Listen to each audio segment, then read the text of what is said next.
پچھلے دروس کے اندر ان کا تعارف آپ سن چکے ہیں۔ بڑے عظیم المرتبت اور بڑے حضور کے پیارے صحابی، ان سے یہ حدیث شریف مروی ہے کہ ایک سفر میں نبی کریم علیہ السلام تشریف لے جا رہے تھے اور حضرت معاذ بن جبل رضی اللہ تعالیٰ عنہ حضور کی سواری کے ساتھ اپنی سواری لے کر سفر کر رہے تھے۔ میرے آقا کریم صلی اللہ علیہ وسلم ایک مقام پر کچھ استراحت فرمانے کے لیے آپ وہاں ٹھہرے اور قیام فرمایا تو حضرت معاذ بن جبل رضی اللہ تعالیٰ عنہ نے حضور سے یہ پوچھا کہ یا رسول اللہ صلی اللہ علیہ وسلم، یہ جو ہم گفتگو کرتے ہیں اور آپس میں باتیں کرتے ہیں اور ہماری زبان سے، ہمارے منہ سے جو مختلف لفظ نکلتے ہیں، گفتگو نکلتی ہے، کلام نکلتا ہے، ہم باتیں کرتے ہیں، کیا ان کے بارے میں بھی قیامت کے دن سوال ہوگا؟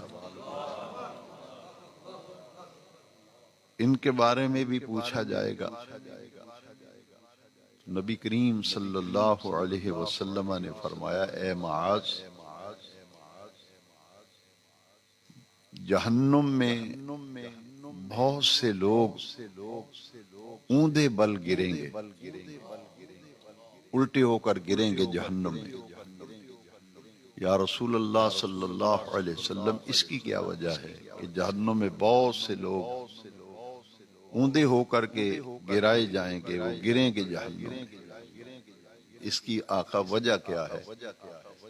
فرمایا، وہ اپنی منہ سے جو کلام نکالتے ہیں، جو باتیں کرتے ہیں، گفتگو کرتے ہیں، اس گفتگو، اس کلام اور ان باتوں کی وجہ سے وہ منہ کے بل جہنم میں گرائے جائیں گے۔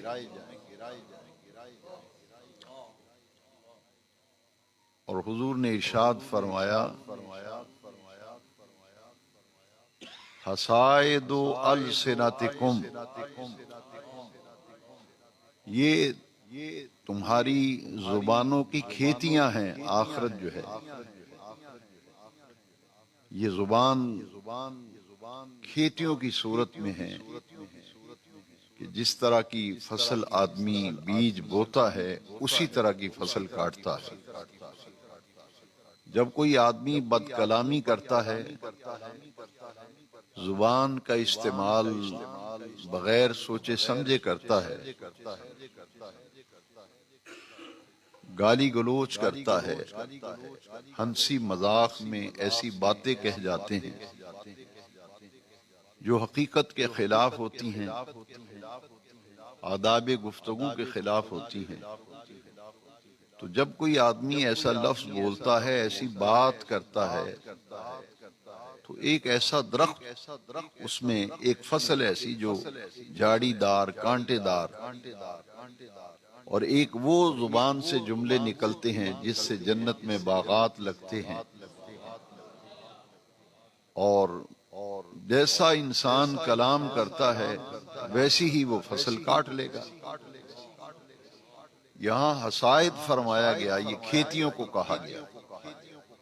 فصل دو قسم کی ہوتی ہے، ایک یہ ہے کہ درخت قائم رہتا ہے، درخت وہ اپنی جگہ قائم رہتا ہے، سال کے بعد اس کا پھل توڑ لیا جاتا ہے، وہ اپنی جگہ درخت برقرار ہے، کئی کئی سال تک درخت پھل دیتا ہے۔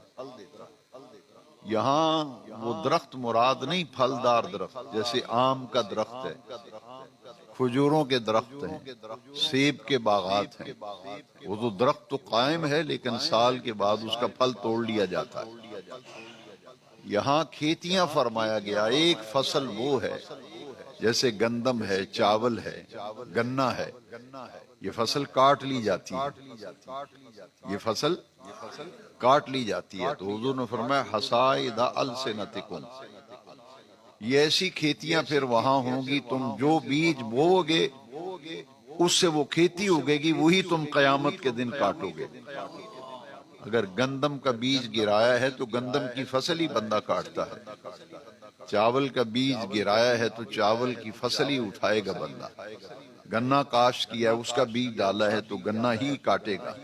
تو جو تم زبان سے جملے نکالو گے قیامت کے دن وہی فصل اپنی کاٹ لو گے۔ فرمایا جہنم میں بہت سے لوگ اپنی کلام اور گفتگو کی وجہ سے گرائے جائیں گے۔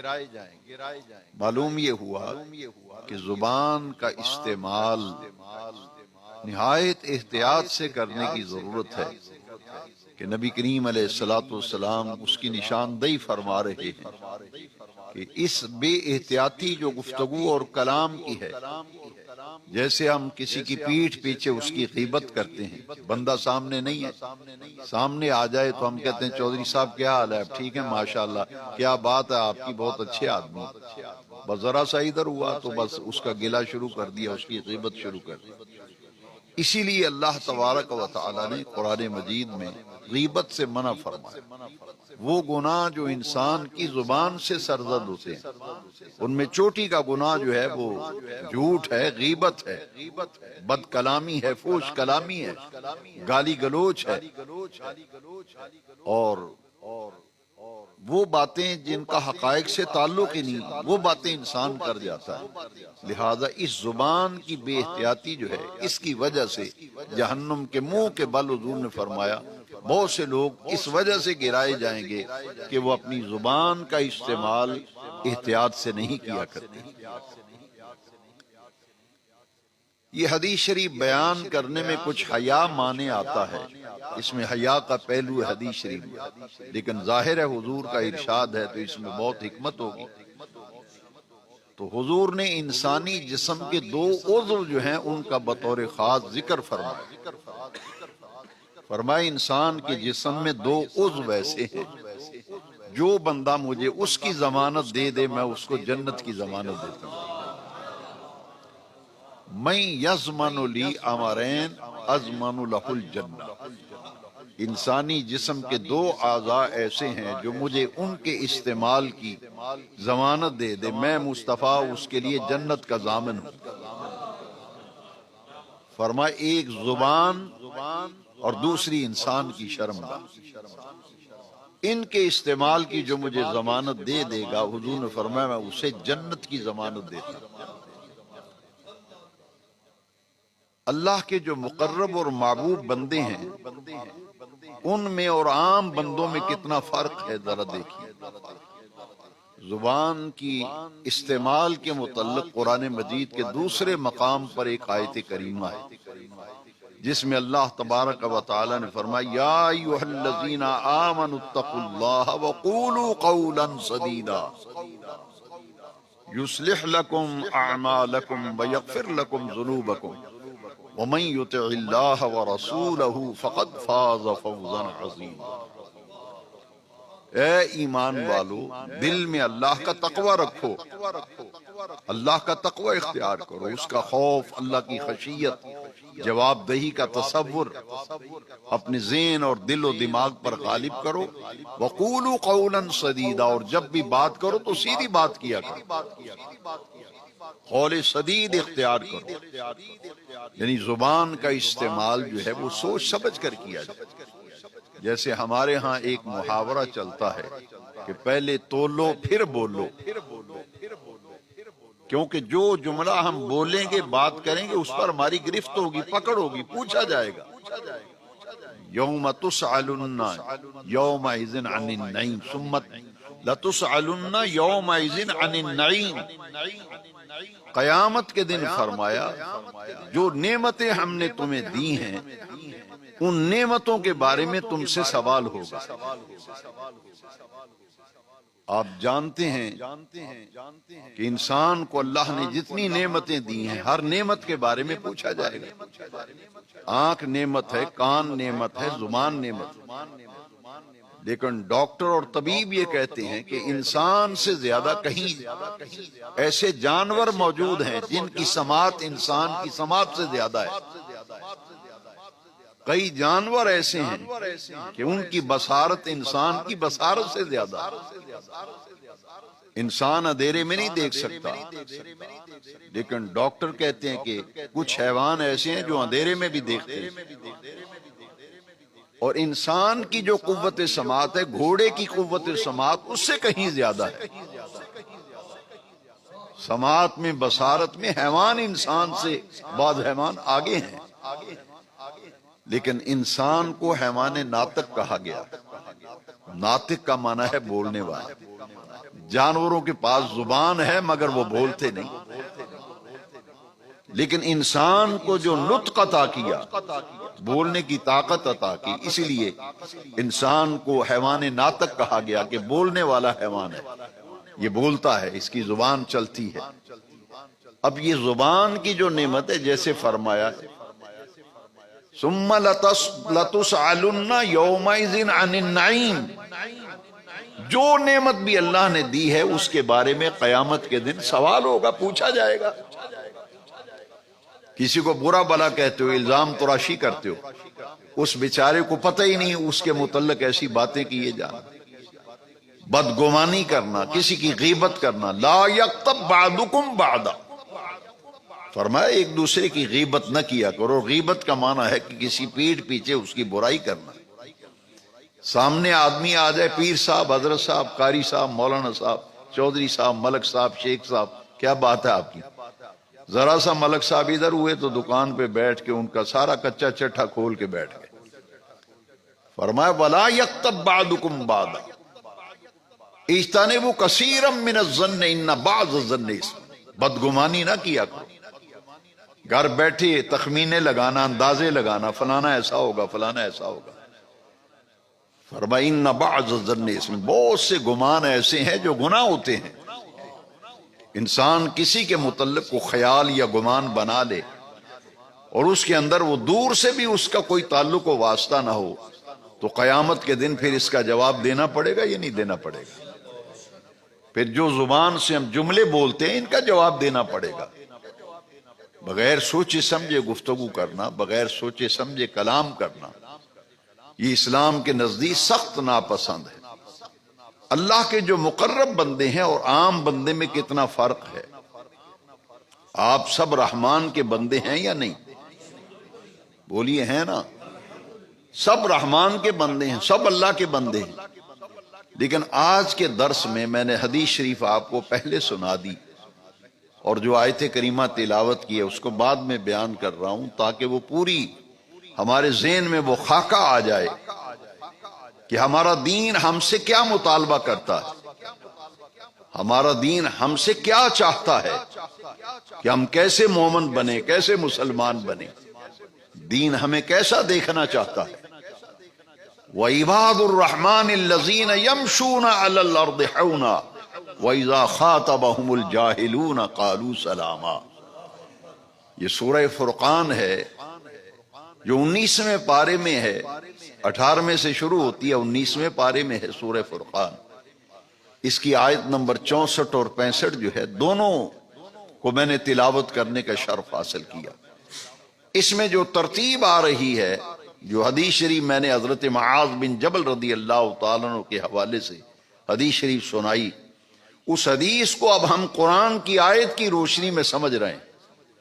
اللہ کریم نے فرمایا وَعِبَادُ الرَّحْمَنِ، رحمان کے بندے وہ ہیں۔ آپ بھی رحمان کے بندے ہیں، ہر کوئی رحمان کا بندہ ہے، لیکن یہاں مراد کیا ہے؟ رحمان کے پسندیدہ بندے۔ ویسے تو ہر بندہ ہی رحمان کا بندہ ہے، لیکن فرمایا یہ سن لو کہ رحمان کو بندوں میں سے، اپنے بندوں میں سے کون سے بندے پسند ہیں، کون سے بندے جو ہیں وہ محبوب ہیں خدا کے۔ وَعِبَادُ الرَّحْمَنِ الَّذِينَ يَمْشُونَ عَلَى الْأَرْضِ حَوْنًا، پہلی نشانی یہ بیان فرمائی کہ رحمان کے پسندیدہ بندے اور محبوب بندے وہ ہیں یمشون علی الارض حونا، جب وہ خدا کی زمین پہ چلتے ہیں تو بہت آہستگی کے ساتھ چلتے ہیں، پیر مار مار کر زمین پر نہیں چلتے، اکڑ اکڑ کے نہیں چلتے، لوگوں کو دکھاتے نہیں کہ میں جا رہا ہوں۔ یمشون علی الارض حونا، آہستگی کے ساتھ خدا کی زمین پہ چلتے ہیں۔ دوسرے مقام پر قرآن مجید میں یہ جو اللہ کے رحمان کے پسندیدہ بندوں کی پہلی صفت بیان کی گئی، دوسرے مقام پر متنبع کیا گیا، ہر بندے کو متنبع کیا گیا۔ اور وہ کون ہے جن کو متنبع کیا گیا؟ جو زمین پر پیر مار مار کر اکڑ اکڑ کے چلتے ہیں، تکبر و غرور سے چلتے ہیں، انہیں پھر قرآن مجید میں جھنجھوڑا گیا۔ قربان جائیں، اسلام گفتگو اور کلام کا طریقہ بھی سکھاتا ہے، ہمارا دین گلی محلے میں چلنے کا طریقہ بھی بتاتا ہے کہ چلنا کیسے ہے۔ دوسرے مقام پر متنبع کیا گیا، لا تمشی فی الارض مرحا انک لن تخرق الارض ولن تبلغ الجبال طولا۔ اللہ کریم نے فرمایا میری زمین پر اکڑ کے نہ چل، یہ قرآن ہے، قصہ کہانی نہیں ہے۔ لا تمشی فی الارض مرحا، اللہ کریم فرماتا ہے میری زمین پہ اکڑ اکڑ کے پیر مار مار کے زمین پہ نہ چل، انک لن تخرق الارض ولن تبلغ الجبال طولا۔ اگر اکڑ کے چلے گا، زمین پہ پاؤں مار کے زور زور سے چلے گا، نہ تو میری زمین کو تو پھاڑ سکتا ہے، ولن تبلغ الجبال، نہ پہاڑوں کی بلندیوں کو تو پہنچ سکتا ہے۔ تو پھر یہ تیری اکڑ کس لیے ہے؟ یہ تکبر کس لیے ہے؟ لا تمشی فی الارض مرحا انک لن تخرق الارض ولن تبلغ الجبال طولا۔ یہاں فرمایا پھر وَعِبَادُ الرَّحْمَنِ الَّذِينَ يَمْشُونَ عَلَى الْأَرْضِ حَوْنًا وَإِذَا خَاطَبَهُمُ الْجَاهِلُونَ قَالُوا سَلَامًا۔ جب انہیں کوئی ان سے کو بحث کرتا ہے، جھگڑتا ہے، الجھتا ہے، اذا خاطبہم الجاہلون، کسی سے ان کا واسطہ پڑتا ہے، اس سے بات چیت کرنی پڑتی ہے، گفتگو کرنا پڑتی ہے۔ مثال کے طور پر دو آدمی ہیں، سگے بھائی ہیں، دوست ہیں، یا عزیز و اقارب میں سے کسی مسئلے پر بیٹھ کر بات کر رہے ہیں، لیکن اس کا لہجہ ہی بڑا تلخ و ترش ہے، وہ تو گلے کو پکڑنے کے لیے آ رہا ہے، جاہلانہ گفتگو کر رہا ہے۔ یہاں جاہل سے کیا مراد ہے؟ یہاں نقطہ غور کیجئے، میں آپ سب کی توجہ چاہوں گا۔ اذا خاطبہم الجاہلون، جب جاہل سے اس کا جاہلوں سے واسطہ پڑتا ہے تو ان سے لڑتا جھگڑتا نہیں، بحث نہیں کرتا، کیا کرتا ہے؟ انہیں سلام کہہ کے وہاں سے رخصت ہو جاتا ہے کہ بھائی اب تم میری بات سننے کے موڈ میں نہیں ہو، میری بات کو سمجھ نہیں رہے، یا میں آپ کو نہیں سمجھا رہا، یا میں آپ کی بات کو نہیں سمجھ رہا، تو آپ تو بات ہی الٹی کر رہے ہیں، جھگڑ رہے ہیں، بحث کر رہے ہیں، الجھ رہے ہیں مجھ سے، تو میں تم سے بحث نہیں کرنا چاہتا، الجھنا نہیں چاہتا۔ وہ سلام کہہ کے وہاں سے چلا جاتا ہے، جب آپ کا موڈ ٹھیک ہوگا پھر بیٹھ کے بات کر لیں گے۔ یہ رحمان کے بندوں کی ایک خوبی ہے، وہ جھگڑا نہیں کرتے، الجھتے نہیں، بحث و تمیز نہیں کرتے۔ یہاں اللہ کریم نے جاہل کا لفظ بولا، جاہلون قرآن مجید میں استعمال فرمایا، جاہل کی جمع جاہلون۔ لیکن یہ جاہل ہماری ہاں اردو اور پنجابی میں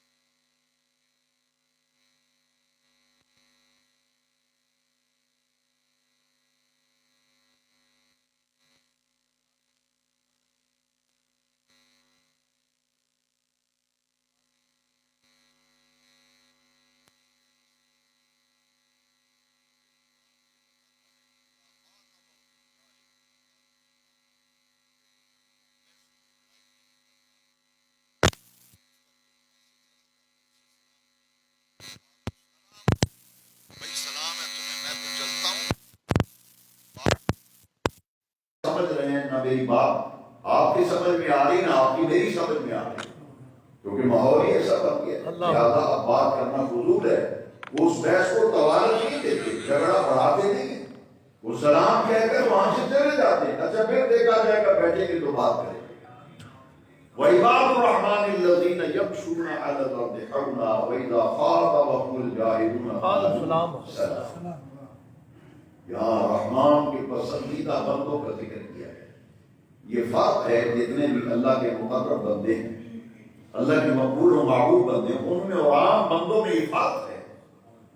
بعض لوگ بڑا اس کا شور ڈالتے ہیں کہ یہ اللہ کے نیک و مقبول بندے، یہ بھی تو ہماری طرح کے بندے ہیں نا جی، وہ بھی اللہ کا بندہ ہے، ہم بھی اللہ کے بندے ہیں، لیکن اللہ کے نے فرمایا ایک وہ بندہ ہے جو مجھے پسند نہیں، اس کے اعمال میری بارگاہ میں مردود ہیں، میں اسے پسند ہی نہیں کرتا، ایسے بندے مجھے پسند نہیں۔ پسند کون سے ہیں ان کا ذکر آ گیا قرآن میں کئی مقامات پر، ان میں سے ایک مقام سورہ فرقان، وہ ہم آج اس پر گفتگو کر رہے ہیں۔ وَعِبَادُ الرَّحْمَنِ الَّذِينَ يَمْشُونَ عَلَى الْأَرْضِ حَوْنًا وَإِذَا خَاطَبَهُمُ الْجَاهِلُونَ قَالُوا سَلَامًا۔ دو خوبیاں بیان کرنے کے بعد اب تیسری خوبی سن لیتا ہے۔ بسم اللہ۔ الَّذِينَ يَبِيتُونَ لِرَبِّهِمْ سُجَّدًا وَقِيَامًا۔ سبحان اللہ، سبحان اللہ۔ تیسرا ان کا وصف، تیسری خوبی اور صرف بیان کی گئی۔ الَّذِينَ يَبِيتُونَ لِرَبِّهِمْ، بات ہے یبیتوں کا معنی ہوتا ہے رات بسر کرنا۔ اللہ کریم فرماتے ہیں میرے پسندیدہ بندے وہ ہیں جن کی راتیں بسر ہوتی ہیں۔ ان کی راتیں کس طرح بسر ہوتی ہیں؟ لِرَبِّهِمْ، ان کی راتیں اپنے رب کے لیے بسر ہوتی ہیں۔ وہ اپنے پروردگار کے لیے راتیں گزارتے ہیں، لِرَبِّهِمْ، اپنے رب کے لیے رات گزارتے ہیں۔ کیسے گزارتے ہیں؟ سُجَّدًا وَقِيَامًا، کبھی سجدے میں رات گزر جاتی ہے، کبھی قیام میں گزر جاتی ہے۔ ساری رات قیام کرتے رہتے ہیں، سجدے کرتے رہتے ہیں، نفل پڑھتے رہتے ہیں۔ الذین یبیتون لربہم سجدا وقیاما۔ یہاں ایک بات غور سے سمجھنے والی ہے، قرآن مجید کی آیت نمبر 64 ہے سورہ فرقان کی، اور 65ویں آیت میں فرمایا الذین یبیتون لربہم سجدا وقیاما۔ یہاں 5 وقتہ نماز کا ذکر نہیں ہے، یہاں رات کی نماز کا ذکر ہے۔ اللہ اکبر۔ کیونکہ 5 وقتہ نماز تو فرض ہے، وہ تو ہر صاحب ایمان پر فرض۔ رحمان کو وہ بندے پسند ہیں جو 5 وقتہ پابندی کے بعد پھر راتوں کو بھی اٹھ کر اپنے رب کو یاد کرتے ہیں۔ اگر 5 وقتہ نماز وہ بھی پڑھتے ہیں یہ بھی پڑھتے ہیں، بات تو برابر ہوگی۔ رحمان کو اس لیے پسند ہے کہ 5 وقتہ نماز تو پابندی سے پڑھتے ہی پڑھتے ہیں، لیکن کبھی کبھی یہ راتوں کو اٹھ کر مجھے مناتے ہیں، منانے کے لیے اور راضی کرنے کے لیے، کبھی قیام میں ہوتے ہیں، کبھی سجدے میں ہوتے ہیں۔ یہ رات کی نماز کا ذکر ہے، بلکہ رات گزارنے کا ذکر ہے۔ 5 وقتہ نماز میں تو دن میں بھی نمازیں ہیں، اس لیے مفسرین کرام نے فرمایا یہاں 5 وقتہ نماز مراد نہیں ہے، وہ تو اس کے پابند ہوتے ہیں رحمان کے بندے۔ یہاں تو رات بسر ہونے کی بات ہو رہی ہے کہ ہماری راتیں کیسے بسر ہو رہی ہیں۔ فجر کی اذان تک ہماری قوم جاگتی ہے، اور جیسے ہی اذان ہوتی ہے پھر سو جاتے ہیں میٹھی نیند۔ قرآن کہہ رہا ہے کہ پھر فرق یہی ہے ہر بندے میں، رحمان کے بندوں میں، عام بندوں میں یہ فرق ہے کہ ان کی راتیں غفلت میں گزر رہی ہیں، معصیت میں گزر رہی ہیں، نافرمانی میں گزر رہی ہیں، اور یہ وہ بندے ہیں جو رب کو منانے کے لیے راتوں کو جاگتے ہیں، اور جاگ کر کیا کرتے ہیں؟ سجدا وقیاما، عبادت کرتے ہیں اپنے رب کی۔ الذین یبیتون لربہم سجدا وقیاما۔ کتنی خوبیاں ہو گئیں؟ 3۔ اور چوتھی خوبی بڑی اونچے درجے کی خوبی ہے۔ یہ بعض اوقات نماز کا پابند بندہ ہو، روزے پابندی سے رکھتا ہو، اس کے ذہن میں ایک عجیب سی بات پیدا ہو جاتی ہے، لیکن اسلام یہ کہتا ہے کہ عبادت گزار، اللہ کا شکر کرو، 5 وقتہ نماز پڑھتے ہو، روزہ رکھتے ہو، قرآن پڑھتے ہو، حرام سے بچتے ہو، تو شکر کرو خدا کا۔ لیکن اللہ کریم نے ایک اور ان کی خوبی بیان فرمائی۔ وہ خوبی کیا ہے؟ الذین یقولون، اللہ کی اطاعت بھی کرتے ہیں، راتوں کو جاگتے بھی ہیں، کوئی بحث کرے، الجھے، جھگڑا کرے تو انہیں سلام کہہ کے وہاں سے چلے جاتے ہیں، زمین پہ چلتے ہیں تو نرمی سے چلتے ہیں، ہے جی۔ اللہ کریم فرمایا پھر کیا کرتے ہیں؟ الذین یقولون، جو پھر ہاتھ اٹھا کر میری بارگاہ میں پھر دعا مانگتے ہیں۔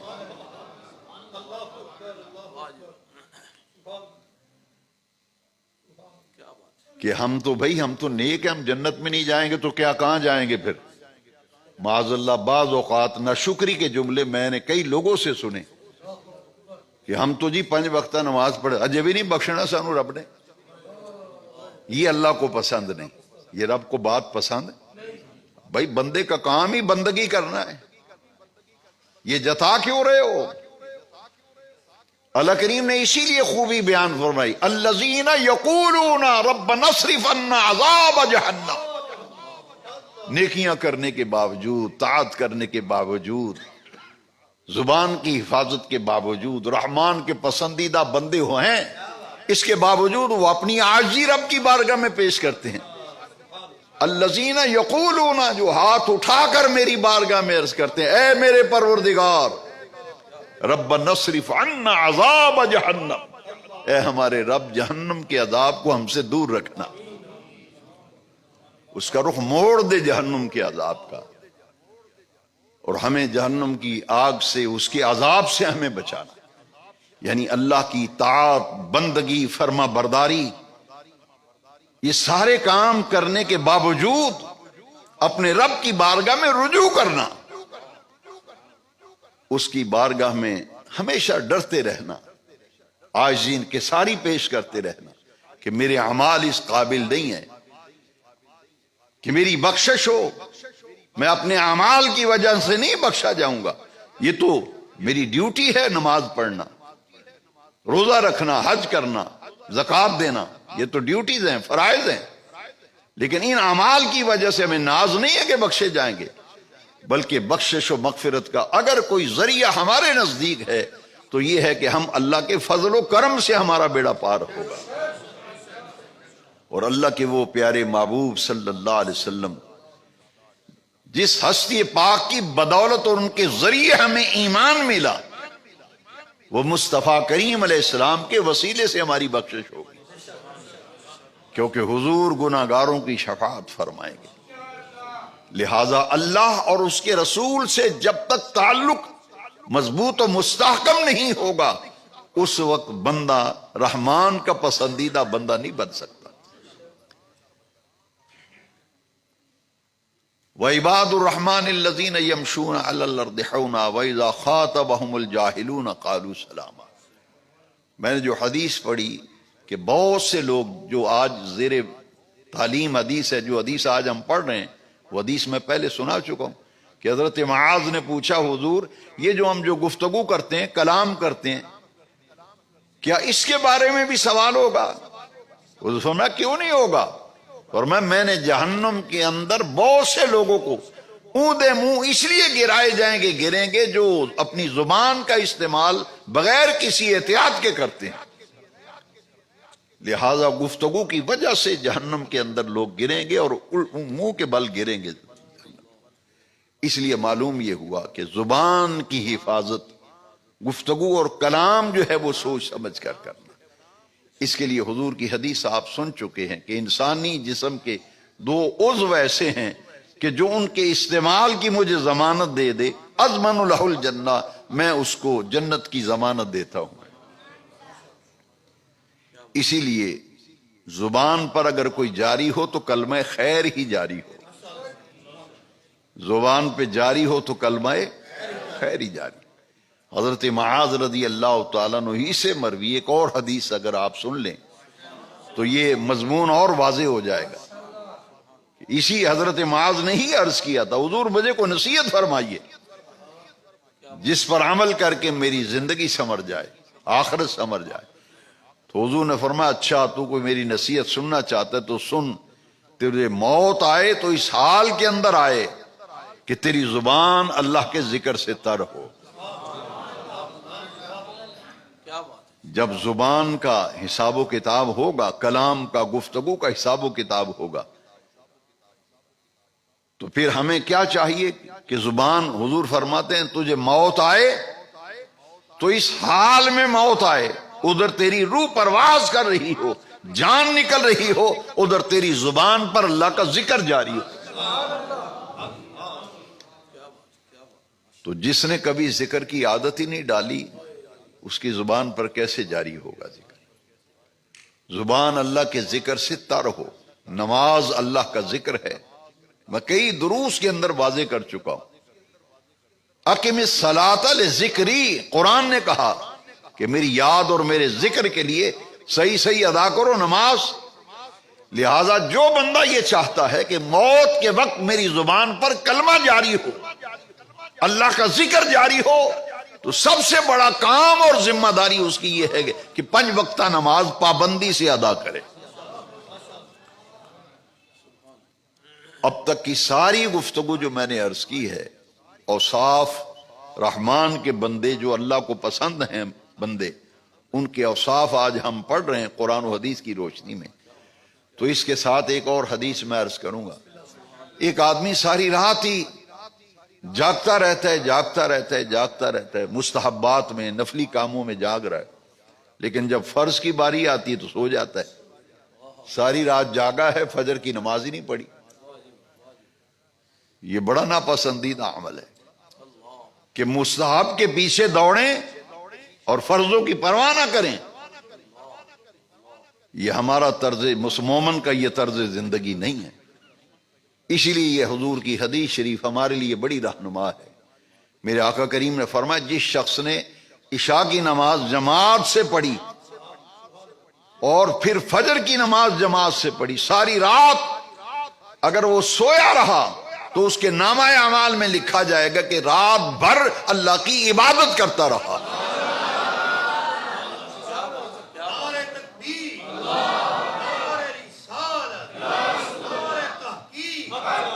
یہ تو اونچا درجہ ہے نا. عباد الرحمن الذین یمشون علی الارض حونا واذا خاطبهم الجاہلون قالوا سلاما الذین یبیتون لربهم سجدا وقیاما. یہ تو اونچے درجے کے لوگ ہیں نا. ہمارے جیسے ناقص لوگ اور کمزور لوگ، ہمارے لیے کیا یہ خوشخبری نہیں ہے؟ وہ رات بھر جاگتے ہیں فرائض کی پابندی کے بعد، اور ہمارے جیسے ناقص لوگوں کے لیے کتنا بڑا یہ خوشخبری ہے، مجدہ جاں فضا ہے. عشاء اور فجر کی باجماعت نماز پڑھ لو، رات بھر سوئے رہو، نامہ اعمال میں لکھا جائے گا کہ رات بھر اللہ کی عبادت کرتا رہا. اور اس کی برکت سے پھر تم بھی رحمان کے پسندیدہ بندے بن جاؤ. جو یہ عمل کرے گا وہ رحمان کا پسندیدہ بندہ بن جائے گا. زبان اللہ کے ذکر سے تر ہو. میرے نبی کریم صلی اللہ تعالی علیہ وسلم، نماز اللہ کا ذکر ہے اور قرآن بھی اللہ کا ذکر ہے. وَنُنَزِّلُ مِنَ الْقُرْآنِ مَا هُوَ شِفَاءٌ وَرَحْمَةٌ لِّلْمُؤْمِنِينَ. قرآن اِنَّا نَحْنُ نَزَّلْنَا الذِّكْرَ وَإِنَّا لَهُ لَحَافِظُونَ. یہ قرآن ذکر ہے، اسے ذکر کہا گیا. اس کے اندر شفا بھی ہے، قرآن کے اندر رحمت بھی ہے. لہذا فرض نمازوں کی پابندی کے ساتھ ساتھ بلا ناغہ، حسب توفیق، حسب استطاعت و استعداد، قرآن مجید کی تلاوت کو اپنے اوپر لازم کر لو. ایک رکوع پڑھنا تو کوئی مشکل نہیں، ایک پارہ اپنی عادت بنا لو. نہیں تو ایک سورت پڑھ لو. سورت نہیں پڑھ سکتے تو ایک رکوع بزرگوں نے کہا ہے، رکوع نہیں تو 4-5 آیتیں ہی پڑھ لو. معمول تو بناؤ نا تلاوت قرآن، ناغہ نہ کرو. روزانہ تلاوت قرآن کو اپنا معمول بناؤ، معمولات میں شامل کرو. آہستہ آہستہ اس کی تلاوت کی آیات کی تعداد بڑھاتے چلے جاؤ. ادھر قرآن مجید کی تلاوت، ادھر 5 وقتہ نماز پابندی سے، کیونکہ نماز بھی ذکر ہے اور قرآن بھی ذکر ہے. موت کے وقت کلمہ زبان پہ جاری ہونا، اللہ کا ذکر جاری ہونا، اس کے لیے جو لازم چیزیں ہیں وہ تو یہی ہے نا. نماز اللہ کا ذکر ہے. اگر یہ ایک مرتبہ ہی ذکر کر لینا کافی ہوتا تو پھر جو نماز کے بعد اذکار ہیں پھر ان کی کیا ضرورت تھی؟ نماز اللہ کا ذکر ہے یا نہیں؟ ابھی آپ کو میں نے بتایا اقم الصلاۃ لذکری. اب قرآن کی آیت میں ذرا غور، اذا قضیتم الصلاۃ فاذکروا اللہ.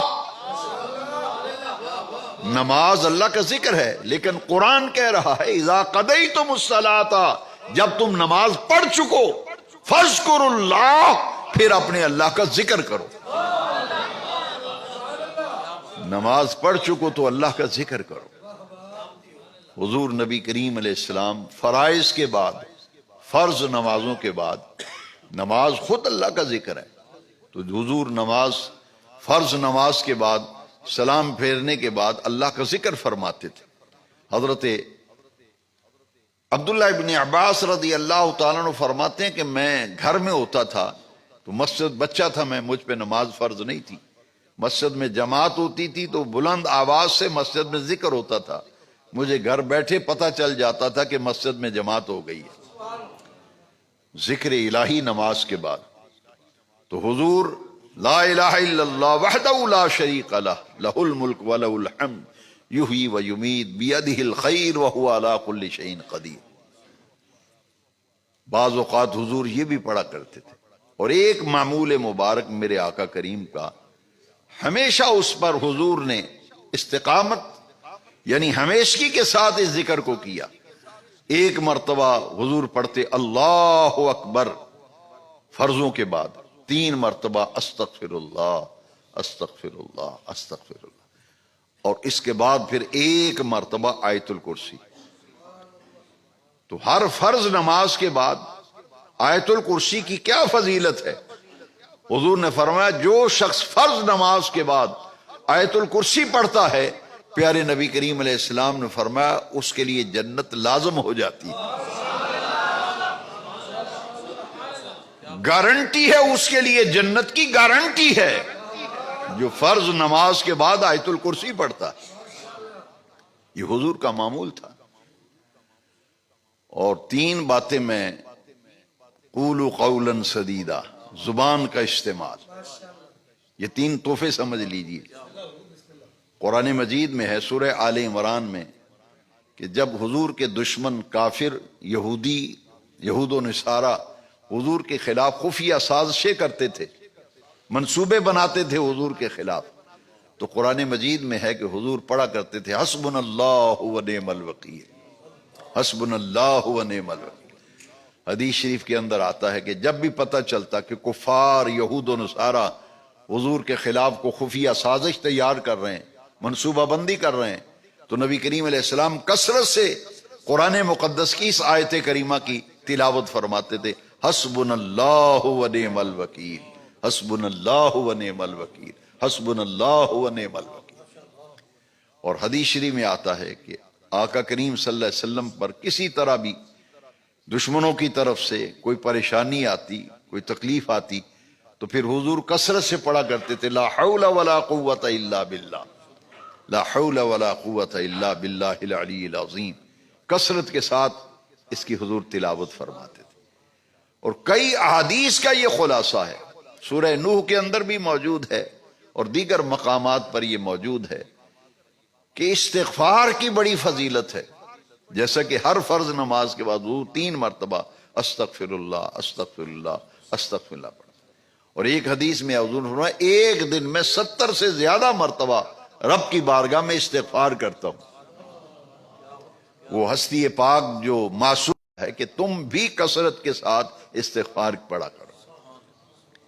حدیث شریف میں آتا ہے کوئی مالی پریشانیوں کا ذکر کرتا یا کسی اور تکلیف اور دکھ کا، مصیبتوں کا اظہار کرتا، تو حضور اسے فرماتے کثرت سے استغفار کیا کرو، کثرت سے پڑھا کرو، استغفر اللہ ربی من کل ذنب واتوب الیہ، استغفر اللہ الذی لا الہ الا هو الحی القیوم واتوب الیہ۔ تو مومن جو ہے وہ تو اللہ کے ذکر میں رہتا ہے نا، زبان کا استعمال، اس کی احتیاط رحمان کے پسندیدہ تر، اسی لیے ذکر ہے، صبح اٹھتے ہیں تو ذکر ہے، مسجد میں آتے ہیں تو ذکر ہے، کھانا شروع کرتے ہیں تو ذکر ہے، کھانا کھا کے فارغ ہوتے ہیں تو ذکر ہے، کپڑے پہنتے ہیں تو ذکر ہے خدا کا، یہاں تک کہ اگر بیت الخلاء جاتے ہیں تو جانے سے پہلے خدا کا ذکر ہے، اور بیت الخلاء سے فارغ ہو کے آتے ہیں تو پھر بھی اللہ کا ذکر ہے۔ اللہم انی اعوذ بک من الخبث والخبائث، یہ بخاری کے اندر حدیث ہے کہ حضور رفع حاجت کے لیے جب تشریف لے جاتے تو حضور پڑھا کرتے تھے اللہم انی اعوذ بک من الخبث والخبائث۔ جو تکلیف دینے والی، اذیت والی چیز ہے، ایک آدمی کا پیشاب بند ہو جائے تو کتنی تکلیف ہوتی ہے، یہ اس کا کرم نہیں ہے، یہ نظام جو چل رہا ہے۔ لہذا جب اذیت دینے والی چیز رفع حاجت سے بندہ فارغ ہوتا ہے، پھر باہر نکل کے دعا حدیث شریف میں، یہ دو دعائیں حدیث سے میں عرض کر رہا ہوں۔ رفع حاجت کے لیے جاتے وقت اللہم انی اعوذ بک من الخبث والخبائث، اور جب رفع حاجت سے فارغ ہو کے بندہ باہر آئے، دو لفظ ہیں، بلکہ ایک ہی لفظ ہے، اس کے دو حصے، غفرانک، یا اللہ تیری مغفرت، تیری بخشش کی طرح، تیری عنایت، تیرے لطف و کرم کہ تو نے مجھے خلاصی عطا فرمائی اذیت دینے والے۔ ایک آدمی، یہ رفع حاجت کا جو نظام ہے، بول و براز جسے کہتے ہیں، انسان کے جسم میں اگر رہ جائے تو کتنی تکلیف ہوتی ہے، فاسد مادے پیدا ہوتے ہیں، بیماریاں پھیلتی ہیں، لہٰذا بیت الخلاء سے نکلتے وقت بھی غفرانک، تیری بخشش، تیری مغفرت، اس کے طلبگار ہیں۔ مسجد میں داخل ہو رہے ہیں تو دعا ہے، مسجد سے نکل رہے ہیں تو دعا ہے، وضو کر رہے ہیں تو دعا ہے، کھانا کھا رہے ہیں تو دعا ہے، کھانے کے بعد دعا ہے، صبح نیند سے اٹھے ہیں تو دعا ہے۔ الحمدللہ الذی احیانی بعد ما اماتنی والیہ النشور، صبح اٹھتے ہیں تو یا اللہ تیرا شکر ہے، نیند سے تو نے ہمیں پھر زندگی بخشی ہے، اور جب سونے لگنا ہے تو پھر بھی دعا ہے۔ تو مومن کی یہ شان ہے کہ وہ اپنی زبان کا استعمال بڑی احتیاط سے کرتا ہے، اس لیے کہ ہم اللہ کے بندے ہیں، اس کی بندگی میں ہی ہمیں رہنا ہے۔ لہٰذا 5 وقتہ نماز کی جتنی حفاظت ہو سکے، اپنے بچوں کو، اہل و عیال کو اس کی ترغیب دینا، تعلیم دینا ہماری ذمہ داری ہے۔ اور آج کے درس میں خاص طور پر جو حدیث حضرت معاذ بن جبل، حدیث معاذ بن جبل آج پڑھی گئی کہ زبان کی وجہ سے لوگ جہنم میں منہ کے بل گرائے جائیں گے۔ لہذا پھر حضور کی دوسری حدیث بھی آپ کو میں نے سنا دی کہ یہ تمہاری زبانیں جو ہیں، یہ ان کی کھیتیاں ہیں، جو کچھ بیج بو گے بول کر کے وہی فصل قیامت کے دن کاٹ لو گے۔ لہذا ہمیں ہر وقت دل کے اندر اللہ کا تقوی رکھنا۔ آخری بات جو آیت میں نے پڑھی ہے، اور خطبہ نکاح میں بھی حضور اسے تلاوت فرماتے تھے، اتقوا اللہ وقولوا قولا سدیدا، دل میں تقوی ہو اور زبان کا احتیاط سے استعمال ہو۔ دل میں اللہ کا تقوی اور زبان پر احتیاط، فائدہ کیا ہوگا؟ یصلح لکم اعمالکم، سارے بگڑے ہوئے کام سیدھے ہو جائیں گے۔ جو آدمی کہتا ہو جیڑے ہاتھ نو کام نو ہاتھ پانا وہ پٹھا ہی ہو جاندہ ہے، جیڑے کام نو ہاتھ پانا وہ پٹھا ہی ہو جاندہ، جی پتہ نہیں کی گل ہے۔ جیڑا کام میں شروع کرنا کدی توڑ نہیں چڑھیا۔ قرآن بتا رہا ہے کہ دل میں اللہ کا تقوی رکھو، اس کی خشیت و خوف رکھو، زبان کو سوچ سمجھ کر استعمال کرو۔ اتقوا اللہ وقولوا قولا سدیدا یصلح لکم اعمالکم، سارے تمہارے بگڑے ہوئے کام سیدھے ہو جائیں گے۔ وَيَغْفِرْ لَكُمْ ذُنُوبَكُمْ، اور انعام یہ ہوگا سارے گناہ بھی اللہ تعالیٰ تمہارے معاف فرما دے گا۔ وَيَغْفِرْ لَكُمْ ذُنُوبَكُمْ مَنْ يُطِعِ اللَّهَ وَرَسُولَهُ فَقَدْ فَازَ فَوْزًا عَظِيمًا، جس نے اللہ کا حکم مانا، اللہ کے رسول کا حکم مانا، اس نے بہت بڑی کامیابی کو پا لیا۔ حاضرین محترم، انسان خطا و نسیان سے مرکب ہے، نیک آدمی سے بھی گناہ ہوتا ہے۔ قرآن کہتا ہے نیک آدمی سے بھی غلطیاں ہوتی ہیں۔ کیوں؟ الانسان مرکب بالخطاء والنسیان، ہر انسان مرکب ہے، بنایا گیا ہے، بھولنے سے، خطا اور غلطی سے انسان کا خمیر ہی نسیان سے اٹھایا گیا ہے۔ ہماری فطرت میں، ہماری جبلت میں بھولنا ہے، ہماری فطرت میں غلطیاں اور خطا کرنا مرکب ہے خطا و نسیان سے۔ لیکن ہمارا دین کیا کہتا ہے؟ ایک آدمی سیدھا جا رہا ہے، سیدھا صراط مستقیم پہ، سیدھے راستے پہ جا رہا ہے، راستے میں کیا ہوا؟ ٹھوکر لگی، گرا، ٹھوکر لگی اور جیسے ہی گرا ہے پھر اٹھتا ہے، کپڑے جھاڑتا ہے، سنبھلتا ہے، کپڑے سیدھے کرتا ہے، سنبھلتا ہے، پھر موٹر سائیکل پہ بیٹھ جاتا ہے۔ سائیکل پہ جا رہا ہے، ٹھوکر لگی، گرا ہے تو کیا کرے گا؟ اٹھے گا، کپڑوں کو جھاڑے گا، سیدھا کرے گا، سیدھا کر کے پھر بیٹھ کر سیدھا چلا جائے گا۔ بزرگوں نے یہ مثال دے کے سمجھا۔ اور ایک آدمی سیدھے راستے پہ نہیں چل رہا، جانا لاہور کو ہے، جہاں فیصل آباد رہے ہیں، تو جیسے جیسے سفر جاری رکھے گا منزل سے دور ہوتا چلا جائے گا۔ دین ہمیں یہ کہتا ہے خدا کے راستے پر آؤ، دین کے راستے پر چلو، دل میں تقوی رکھو، اللہ کے پسندیدہ بندے بننے کے لیے سیدھے راستے پہ چل کے سفر کا آغاز کر دو۔ راستے میں غلطی سے کوئی گناہ ہو گیا، کوئی خطا ہو گئی، کوئی بھول ہو گئی، تو پھر جیسے گرنے والا سنبھلتا ہے فوراً اٹھ کر سنبھل جاؤ، اور سنبھلنے کے بعد فوراً اپنے رب سے اپنے گناہوں کی معافی مانگو۔ تاخیر نہیں، پھر جیسے گرنے والا بعد میں کپڑے سیدھے نہیں کرتا، اسی وقت اٹھتا ہے، جھاڑتا ہے کپڑوں کو، اسی وقت سیدھا ہو کے بیٹھتا ہے۔ دین یہ کہتا ہے کہ اگر اس سفر کے اندر، نیکی کے سفر میں، نیکی کے سفر میں، دین کے سفر میں کوئی غلطی، خطا، گناہ انسان سے سرزد ہوا، تو پھر ہمارا دین یہ کہتا ہے فوراً اٹھو اور سنبھلو، اپنے رب سے توبہ کرو، معافی مانگو، اور پھر سیدھے ہو کر کے اپنے سفر کو پھر نئے سرے سے شروع کر دو۔ عادت نہ بناؤ، عادت غلطیاں کرنا، گناہ کرنا، بھولنا، اسے عادت نہ بناؤ، ورنہ ناپسندیدگی لسٹ میں آ جاؤ گے۔ عادت نہ بناؤ، پھر اسے اپنی ذریعہ نہ بنا لو کہ اسی مشغلہ بنا لو۔ ہاں اگر چلتے کوئی ایسی خطا، کوئی گناہ، کوئی خلاف تعلیم اگر کوئی بات ہو گئی ہے تو فوراً سنبھل جاؤ، اور کیا کرو؟ استغفر اللہ الذی لا الہ الا هو الحی القیوم، یا اللہ مجھ سے غلطی ہو گئی تو معاف فرما دے، کیونکہ پھر اللہ کریم نے فرمایا پھر سن لو من یغفر الذنوب الا اللہ، کون ہے پھر اللہ کے سوا جو گناہوں کو معاف کرتا ہے۔ یہ نماز کے اندر حضرت صدیق اکبر سے حضور نے فرمایا ابو بکر صدیق جب نماز پڑھو تو نماز میں جو درود شریف کے بعد ہم دعا پڑھتے ہیں نا، تو حضور نے حضرت صدیق اکبر کو بھی ایک دعا تعلیم کی تھی۔ فرمایا اے ابو بکر یہ نماز میں یہ دعا پڑھا کرو، اللہم انی ظلمت نفسی ظلما کثیرا۔ وہ صدیق اکبر جو ساری امت میں افضل ہیں،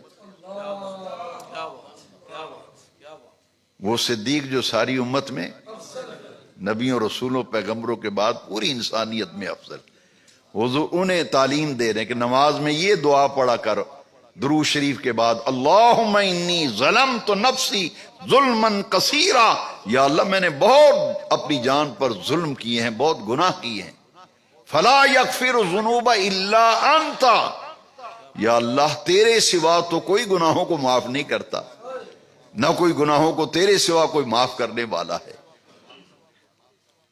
فلا یغفر الذنوب الا انت فاغفر لی، یا اللہ مجھے معاف کر دے، فاغفر لی، یا اللہ مجھے معاف کر دے، وارحمنی، معاف بھی فرما، میرے اوپر اپنی رحمتیں بھی فرما، اللہم انی ظلمت نفسی ظلما کثیرا فلا یغفر الذنوب الا انت فاغفر لی مغفرۃ من عندک وارحمنی انک انت الغفور الرحیم۔ یہ وہ دعا ہے جو رب اجعلنی مقیم الصلاۃ، یہ بھی پڑھیں، یہ بھی پڑھیں، ربنا آتنا فی الدنیا حسنہ، جتنا وقت ہو جو بھی دعا، لیکن دعا وہ ہونی چاہیے جو عربی زبان کے اندر ہو، اور قرآنی دعا ہو، یا حضور کی جو مسنون دعائیں حضور سے مذکور ہیں ان میں سے کوئی دعا بھی نماز کے اندر آپ پڑھ سکتے ہیں۔ تو یہ دعا وہ ہے جو حضور نے حضرت صدیق اکبر کو فرمایا تھا کہ نماز میں درود شریف کے بعد یہ دعا پڑھا کر۔ ہمیں بھی چاہیے اس دعا کو یاد کر لیں، اور کبھی کبھی یہ دعا بھی پڑھا کریں، اللہم انی ظلمت نفسی ظلما کثیرا فلا یغفر الذنوب الا انت فاغفر لی مغفرۃ من عندک وارحمنی انک انت الغفور الرحیم۔ اللہ تبارک و تعالی ہر مہینے یہاں ہمارا دین سیکھنے کے لیے جمع ہونا قبول فرمائے۔ جو کچھ دین کی باتیں آج ہم نے سیکھیں، اور جن حضرات کو اچھی طرح سے جن باتوں کی سمجھ آ گئی ہے، میں توقع کروں گا جہاں دو چار دوست بیٹھے ہوں یہ باتیں بتائیں لوگوں کو، یہ سنائیں، حدیثیں سنائیں، قرآن کی آیتوں کو مفہوم سنائیں، تاکہ دین کی روشنی زیادہ سے زیادہ پھیلے۔ جو سیکھا ہے سب کو سکھاتے چلو، جو سیکھا ہے سب کو سکھاتے چلو، دیے سے دیے کو جلاتے چلو۔ وآخر دعوانا اللہ